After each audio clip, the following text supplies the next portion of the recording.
Welcome to my new vlog.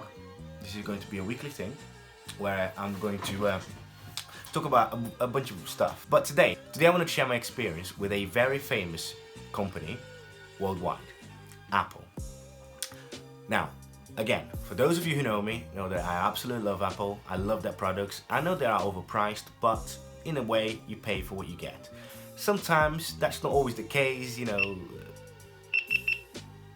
Don't know what happened there. Sometimes it's not always the case, of course. Apple do tend to overcharge for things that don't necessarily or shouldn't be priced at whatever they price. Such as one example, which I'll give you later. But normally that customer service is impeccable, right? Whether you're dealing with them on the phone, whether you're dealing with them in an Apple store, any other interaction with them, or even on the website, they tend to be pretty good. You know what they're on about, they give you good advice.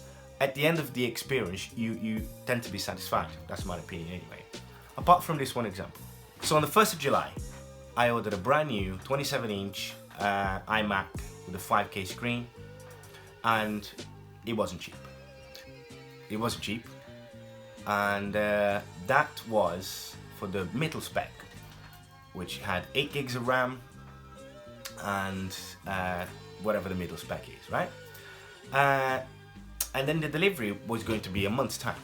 Then on the 8th of July, I realized that I made a mistake. I didn't want to go for the middle spec, I wanted to go for the top spec. So I spec'd it out. I went with 512 SSD, the i7 processor with speeds 4.2 GHz, which turbo boosts up to 4.5 GHz. I went all out. The only thing I didn't go for was the 8 gigs of memory, of RAM memory. Because Apple were charging £500 for 32 gig upgrade, whereas I can get that separately for £250. And that is the only thing that Apple will let you upgrade yourself. There's actually a little door at the back, will allow you to kind of take off the door, put the chips in and put it back. It's literally the only thing they let you upgrade it. Everything else you have to do there and then when you're buying it. And this is the problem. If I was to go into an Apple store or into a Currys, or even if I went online, I could buy the middle spec, the top spec, but I can't upgrade anymore. And I can have that delivery within 2 or 3 days. Great. And yet if you want to spend more money, a lot more money, I've waited a month to get my iMac. A month. Now, that's problem number one. Problem number two is, I will show you on a map the trip that my iMac has taken.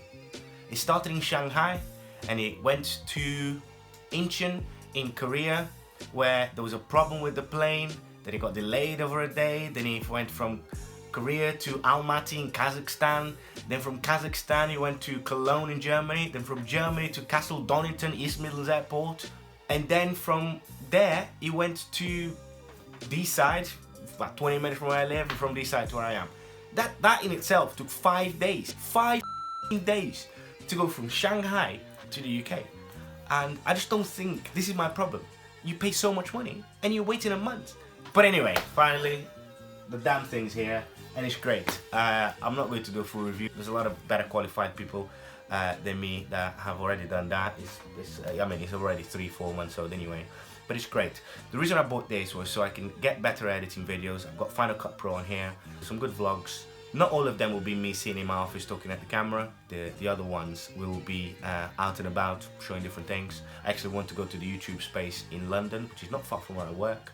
But yeah, stick around. I mean, subscribe to the channel, and that's it. Thanks for watching. See you on the next one.